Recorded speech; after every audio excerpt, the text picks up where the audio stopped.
We can move on now to the state of the race, sir. I want to get back to the campaign. Senator J.D. Vance is your running mate. He's had a lot of controversy lately, and I want to read you a few things that he has said in the past. He said the Democrats running the country are a bunch of childless cat ladies who are miserable at their own lives and the choices they've made, and so they want to make the rest of the country miserable too. He's not talking here about how great it is to be a parent. He's attacking what he says are the choices people are making to not have children. Did you know that he had these views? Let's see what Trump has to say about these comments. No, I know this. He is very family-oriented, and he thinks family is a great thing. That doesn't mean he thinks that if you don't have a family, it's not. I know people with families. I know people with great families. I know people with very troubled families. And I also know people with no families. They didn't meet the right person. Things happen. You go through life, you don't meet the right person. But he's not just talking about families here. He also says that people that don't have children should get less votes than those that do. I'm just speaking for myself. Is that your campaign I think position? I'm speaking for him too. Let's see what Vance's actual comments were before Trump speaks for him. We're effectively run in this country via the Democrats, via our corporate oligarchs, by a bunch of childless cat ladies. Vance seeming to imply that people without children shouldn't be in government.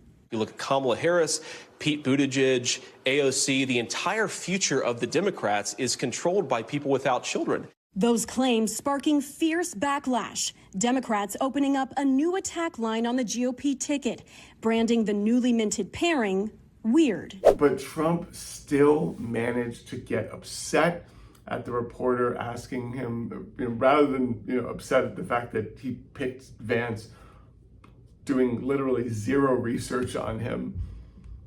Like a focus group, focus testing, a focus group would have just been like, no, no. Look, if I came onto a stage like this and I got treated so rudely as this woman treated me. Oh my goodness. And I'm fine with it because she was very rude, sir.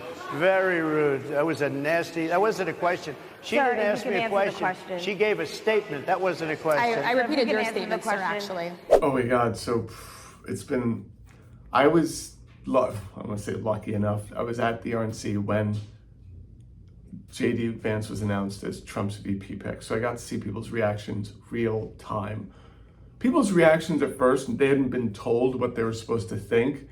They had proper talking points a few days later. At the beginning, it was just very honest. It was like, well, I thought he'd pick Rubio or other people. So it was like, okay, well, Vance, sure, and so the people were sort of like still like figuring this out in real time, which was fun to watch. I made a whole video about that. You can go check it out. What can you say to our viewers tonight to reassure them that this was an excellent pick? Well, first of all, he's got tremendous support. And he really does among a certain group of people that like families. I mean, he made a statement having to do with families. There's so much about him, right? That like, it's just the guy opens his mouth.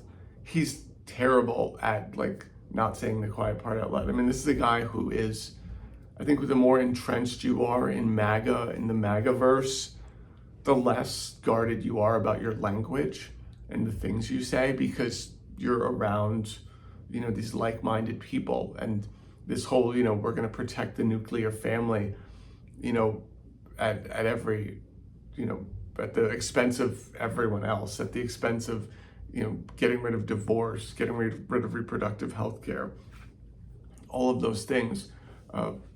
Yeah.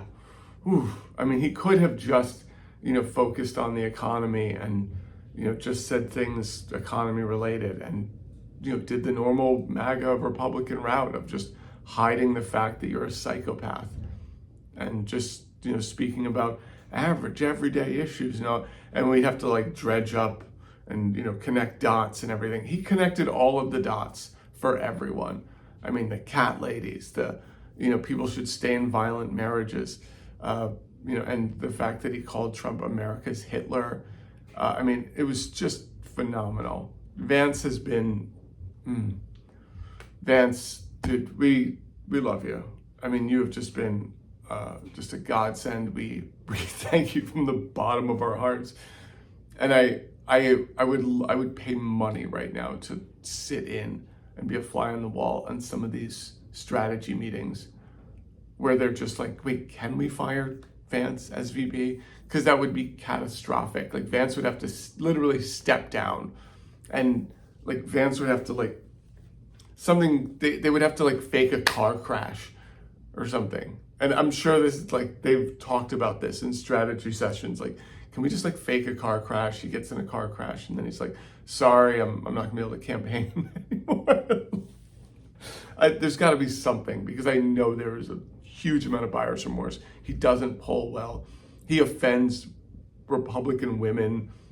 He offends people that want everything. They're just as juiced up on immigration and trans people. But like he talks and they're just like, oh. And I think what he has successfully managed to make white Republican women, who by and large don't really like care. Like they know that like whatever society becomes, they will be the beneficiaries, right? Or they've convinced themselves of this. They won't actually. We know. And he has managed to break through and let them know that no, they are not the beneficiaries, and they will be lumped in with the rest of us, which phenomenal job. I mean, we've been trying to do that for years, and it just has not penetrated. Vance has managed to do it. I mean, Meghan McCain has just been like, all right, Vance needs to shut his mouth. She's like, my own friends are starting to like shy away and walk away from this. So, Vance, amazing messaging. Thank you. When you look at JD Vance, is he ready on day one? Does he what? Ready on day one, if he has to be. I've always had great respect for him, and for the other candidates too. But I will say this, and I think this is well documented. Historically, the vice president, in terms of the election, does not have any impact. I mean, virtually no impact.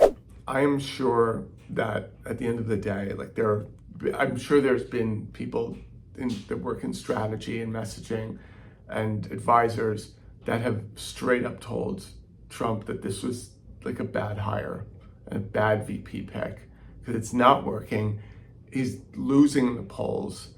It's, he might work well with his base, but it's not going to work well with swing state voters and everyone else. Definitely not going to work well with women, white women, as I've explained before. Like, for you to get the white women to not, to switch sides, the white Republican women, to get them on the other side, that's an amazing job. And your VP pick did that for you. Amazing. Good God. I've got to imagine that Trump is arrogant enough where he knows that he can just carry this regardless. And I'm sure his attitude is, I'm the main event and people are coming for the main event. And I'm sure his ego and his narcissism and, the fact that he's been held up to this mythical, standard, mythical quality, he's probably reading his own press clippings, and he is probably thinks that it will, all he has to do is campaign more.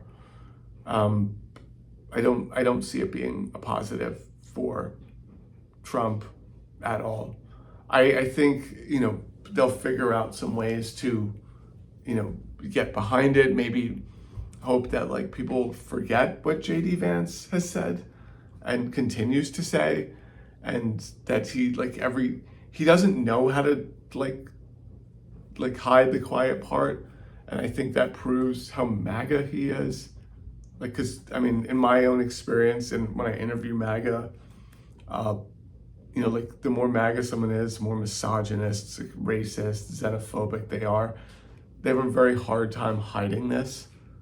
They're constantly outing themselves. Anytime Vance has gone on TV, on Fox News, he's gone on Megyn Kelly. Anytime he's tried to do damage control, he's made it worse somehow, and he's figured out how to say things that are dumb, and just so and this is a guy who is an educated man, right? Like he didn't he go to Harvard? I have the wrong school here. What school did he go? He went to an Ivy League school. He's like worked for Peter Thiel. Like he should know how to like make complete sentences and not sound like, he's gonna, bring the Handmaid's Tale to fruition, but he can't figure that part out. Like, I love it.